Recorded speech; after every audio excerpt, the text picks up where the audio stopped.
as like, so this whole situation has really made me think a lot about a few things, a number of things actually, economic justice, housing justice, and gender shit. Because here's the deal, like I think we like to make male malfeasances individual, and I don't think that's useful. Like I really don't. I think that the horrible things that men who in a society that was more decent would probably not do are things that, because there are no social call out vectors. You know what I mean? Like we spent a lot of time in the Say more. Well, so we spent a lot of time in the Me Too era talking about like rape and sexual harassment, which I think is good, right? Like that's good. It's good we're talking about those things. But what I hope the conversation we start to have more and more, and I know it's already happening, is that like there are a lot of great men out there, a lot. But there's also a really weird dynamic where men can do horrible things, and no one's really going to call them out on it because there isn't the same cultural norm of holding men accountable for horrible behavior. Like women, like Juliana, if I was horrible to you or I was horrible to a partner I had, I would hear about it from a number of sources. What do you mean? Like, say more. Well, so okay, like if let's say I came to you mean I would gossip maliciously about you? No. So like Juliana, if I came to you and I was like, Juliana, hey, I'm cheating on this guy. What would you say? You'd be like, what the fuck, girl? Like that's bad. Don't do that. No, but you wouldn't say that. You would say, I'm what do they call it? I'm on the DL with Jim over here. He's really hot. You wouldn't be like, I'm cheating. You wouldn't even put it. You wouldn't be about it. Creeping is what you would say. You wouldn't put it like I'm cheating. That wouldn't be the top story. You'd be like, I'm fucking this guy or whatever. You would not be like, yeah, that's great. You'd be like, excuse me, miss, like that's a bad life decision. You shouldn't be treating bad people poorly. But the boys will be boys mentality means men can do horrible things to women, and their bros might like say behind his back, like, whoa, that wasn't cool. But no one's gonna tell him. Like, that's just not how it goes. And I'm not saying it doesn't occasionally play out differently, but there is just like a wide gendered norm in this country of women being held very overly accountable and over socially responsible for the That's right, because if you get pregnant, you're the one who's going to have to carry the baby. That's why we have to be more responsible. That's what it comes down to. And that like seeps into everything we do. It really does. Like it's not, and again, it's not exclusive to romantic relationships. Women are just held more socially accountable for the relationships in their lives, professional, social, platonic, familial. And there's so much research about this, emotional labor, different standards. And like one thing I've been thinking a lot about the past couple months, especially watching how this plays out with the presidential candidates, it's like, elaborate on horrible things. Okay, so when I say horrible things, I really like mean pretty much like the social accountability metrics are different. So let me give you an example. Juliana, let's say that I were really rude to you right now. I were like, Juliana, you're the worst. Screw you, Juliana. And you'd be like, okay, that's really rude. Harry, please get this woman under control. But I would call a man in to do it. Well, yeah, exactly. I didn't mean it like that. I apologize. No, I know. I didn't. But I just thought it was funny because Harry would be the person. We all work with men, like, and I don't mean at act.tv. I mean like in the workplace, who are just irascible, belligerent, and rude. And we learn to say, oh, that's just how he is. He's just difficult. Whereas, like, if you're a difficult woman in that same exact way, you're probably about to lose your job. And we've seen my God, I feel that way every day. Seriously, like, and so this, like this dynamic permeates through everything. Mm-hmm.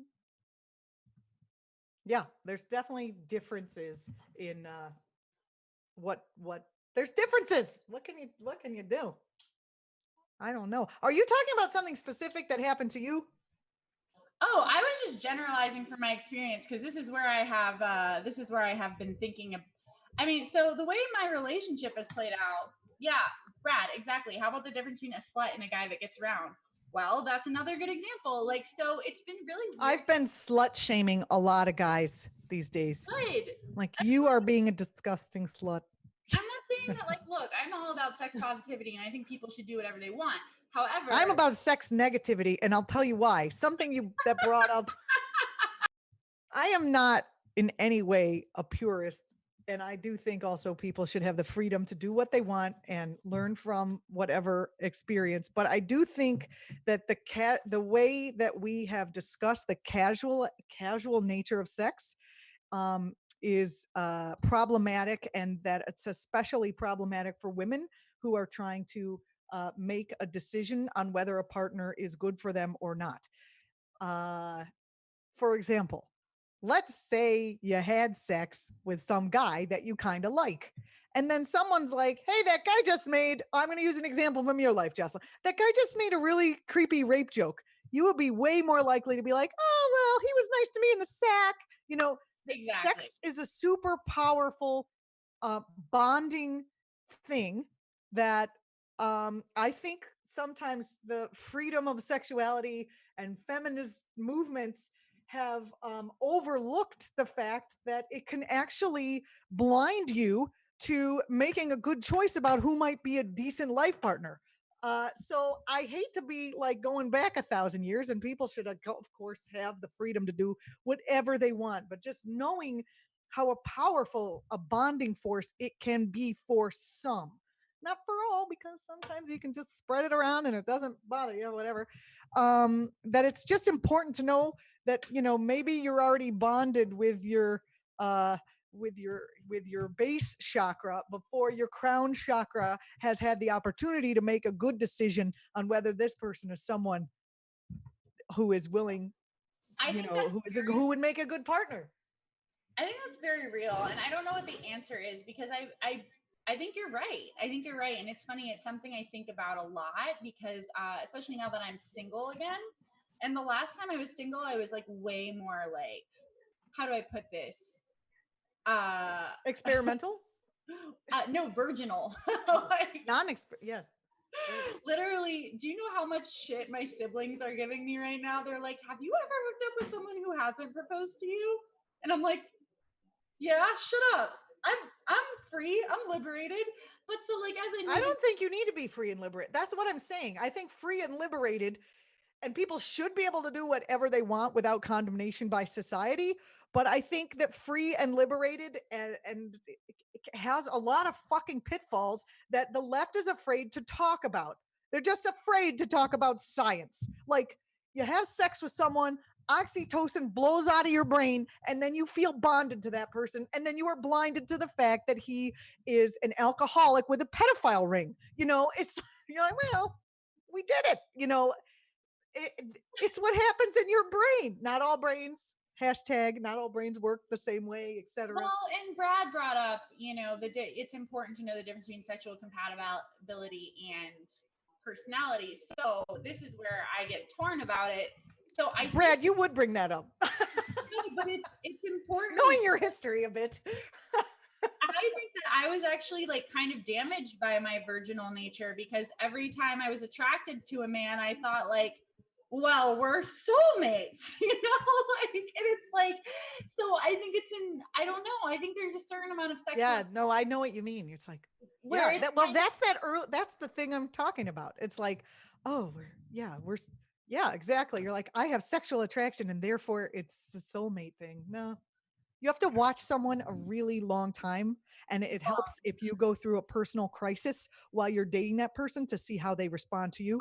Um, and don't make up a personal crisis. You have to actually have one, which means, you know, you need to date for like a couple years just to see. I yes. remember I was dating a guy, my grandfather died, and he's like, I got to go play poker tonight. I'm like, my grandfather died? I'm crying. And of course, I didn't break up with him because I was young. Well, And yeah, because and also I love that like also age is a big part of this. I think that you know, it's so funny. Like, I'm really talking to my parents about this a lot, and they're like, you know, Jocelyn, I think you should give yourself kind of a pass on not seeing some of the red flags because you wouldn't date this guy now. Like, I'm 28 years old, right? My standards, and it's not like my standards got higher because I like read a book or something. I think as you get older, you just are way more discriminating Yeah, because because you know more stuff. you know more stuff Right. and there's more to lose. Like, the older you get, ideally, you have more established commitments in your life that aren't like internships or school or a waitressing job, and you become more protective of the life you're leading. Do you feel that way too, Juliana? It's definitely more complicated.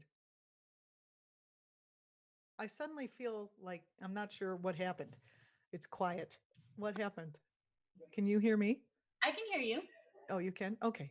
Um, Lauren, which is where, okay, I'm for sexual freedom so that people are free to choose how, when, and with whom and how frequently they want to have sex. However, the ups and downs with regards to power of sex and the problems it brings are individual choices. No group, government, religion, social group, or lobby group should control, limit, or decide. No, absolutely not. I agree with you 100%.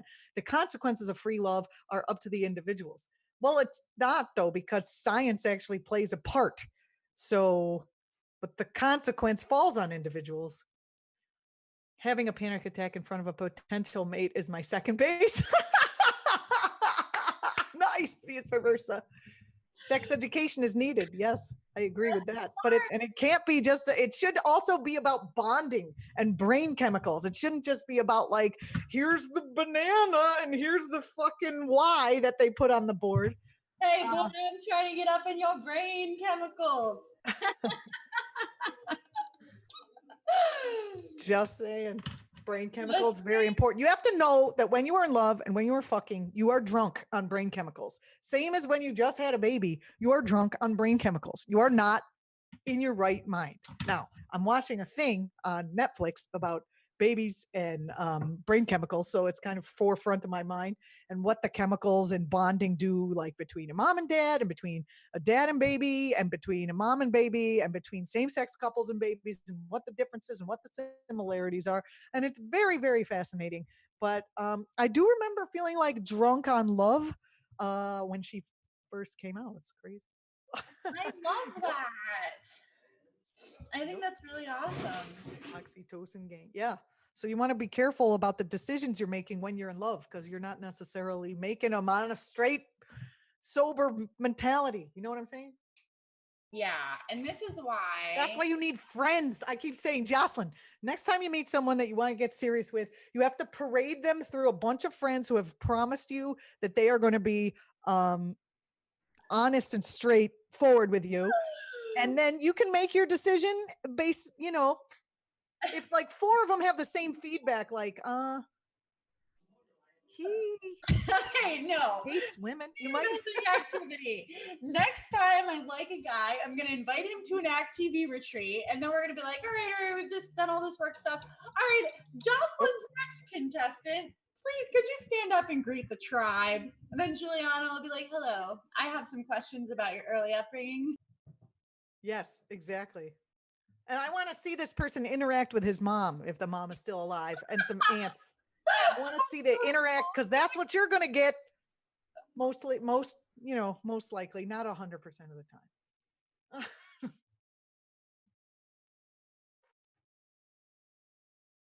Oh man, it's quiet. I don't know. I don't hear anything. Were you there?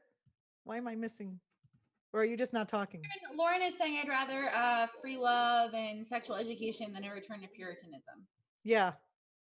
Oh no, we cannot return to Puritanism. I just think we need to be realistic when we are saying you could do whatever you want. Here are some of the potential pitfalls of doing whatever you want. No one teaches you that. It's like, or at least they didn't me. They were like, don't do it. You'll be a whore. That was and then the other was like, I think that's wrong. But then there was nothing. You just had to wing it.